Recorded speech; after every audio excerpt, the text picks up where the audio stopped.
নমস্কার বন্ধুরা, life easy আমিতে আপনাদের সবাইকে স্বাগত জানাই। আজ আমি আপনাদের সাথে শেয়ার করব বরবটি আর আলু দিয়ে রেসিপি। রেসিপিটার নাম হচ্ছে বরবটি আলু চচ্চড়ি। তো ফার্স্টে বরবটি আলুগুলো কেটে দিচ্ছি। দেখুন বন্ধুরা, বরবটি আলু আমি কেটে নিয়েছি আর জল দিয়ে খুব ভালো করে পরিষ্কার করে ধুয়ে নিয়েছি। বরবটিগুলো লম্বা লম্বা করে কেটেছি আর আলুগুলো কিন্তু লম্বা লম্বা করে কেটেছি। এতে করে তরকারিটা কিন্তু দেখতেও খুব ভালো হয়, তাই এইভাবে আমি কেটেছি। কিন্তু আপনারা চাইলে আলুগুলো ডুমো ডুমো করেও কেটে নিতে পারেন। এবার চলে যাব রান্নায়। তো রান্না করার জন্য বরবটিগুলো প্রথমে আমি একটু ভাপিয়ে নেব, তাই কড়াইয়ে জল গরম হতে বসিয়েছি। জলের পরিমাণটা এমন নিতে হবে যাতে করে বরবটিগুলো ডুবে থাকে। আর বরবটিটা কিন্তু খুব বেশি সিদ্ধ করব না, জাস্ট 1.5 থেকে 2 মিনিট হবে আমি ফুটিয়ে নিচ্ছি। এতে করে কিন্তু সবুজ রঙটাও কিন্তু বজায় থাকে। দেখুন বরবটিগুলো কিন্তু ফুটে গেছে।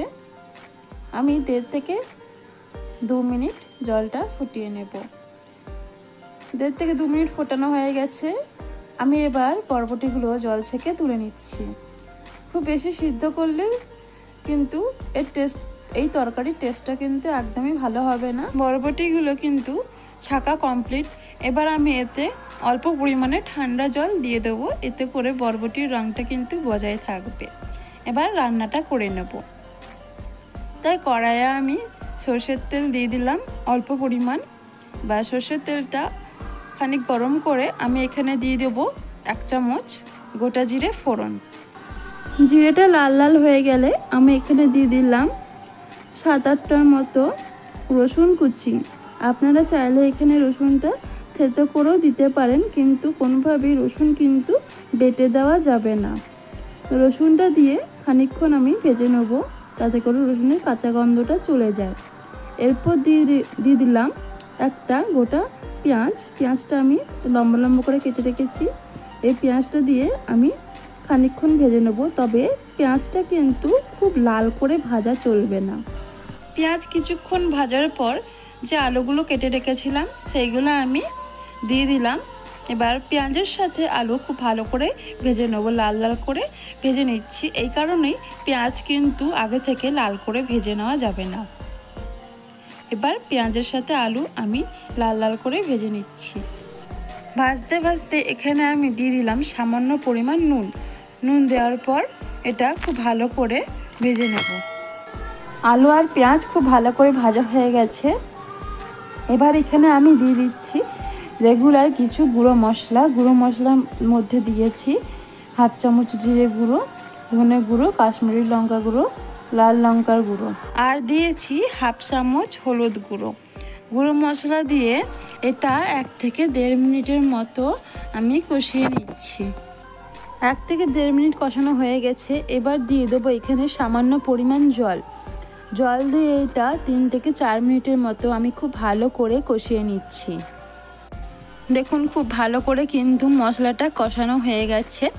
এবার এখানে আমি দিয়ে দিলাম ভাপিয়ে রাখা বরবটি।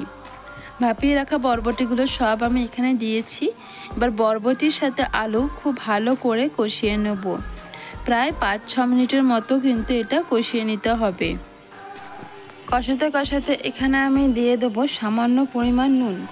এবার এটা আমি খুব ভালো করে কষিয়ে নেব। দেখুন এটা কিন্তু খুব ভালো করে কষানো হয়ে গেছে। এবার আমি এখানে দিয়ে দিলাম একটা বড় সাইজের টমেটো কুচি। আপনারা এখানে চাইলে টমেটো বেটে দিতে পারেন, অথবা টমেটো কেচাপও এখানে কিন্তু দিতে পারেন। আমি এখানে টমেটো কুচিয়ে দিয়ে দিয়েছি। এবার টমেটো কুচি দিয়ে এটাকে আবারও ভালো করে কিন্তু কষিয়ে নিতে হবে।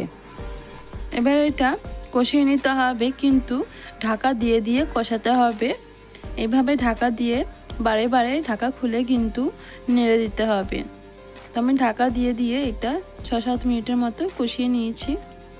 দেখুন এটা কষানো কিন্তু একদম হয়ে গেছে। বরবটি আলু ঝাল ঝাল চচ্চড়ি একদম রেডি। এবার আমি এখানে দিয়ে দিলাম 1 চামচের মতো গোলমরিচ গুঁড়ো আর 1 চামচের মতো গরম মশলা গুঁড়ো। গোলমরিচ আর গরম মশলা গুঁড়ো দিয়ে আমি খুব ভালো করে চচ্চড়িটা নেড়ে দিচ্ছি। একবার হলেও আপনারা এইভাবে বরবটি আর আলু দিয়ে রেসিপিটি করবেন, আশা করছি আপনাদের অনেক ভালো লাগবে। এটা খুব ভালো করে নেড়ে দেওয়ার পর আমি একটা ঢেকে রাখছি 3-4 মিনিটের মতো, যাতে করে গোলমরিচ আর গরম মশলার ফ্লেভার খুব ভালো মতো তরকারির মধ্যে ঢুকে যায়। বা তরকারিটা আমি সার্ভ করে আপনাদের দেখাচ্ছি। তো আজকের রেসিপিটা কেমন লাগলো অবশ্যই আপনারা কমেন্টে লিখে জানাবেন। আর এইভাবে বরবটি আলুর তরকারি আপনারা বাড়িতে ট্রাই করবেন, আশা করছি আপনাদের অনেক ভালো লাগবে। আর আজকের ভিডিওটা ভালো লেগে থাকলে লাইক অ্যান্ড সাবস্ক্রাইব করে দিয়ে পাশে থাকবেন এরকম নতুন নতুন ভিডিও পাওয়ার জন্য। আজকের মতো এই অবধি, আবারও হাজির হব অন্য কোনো দিন নতুন কোনো রেসিপি নিয়ে।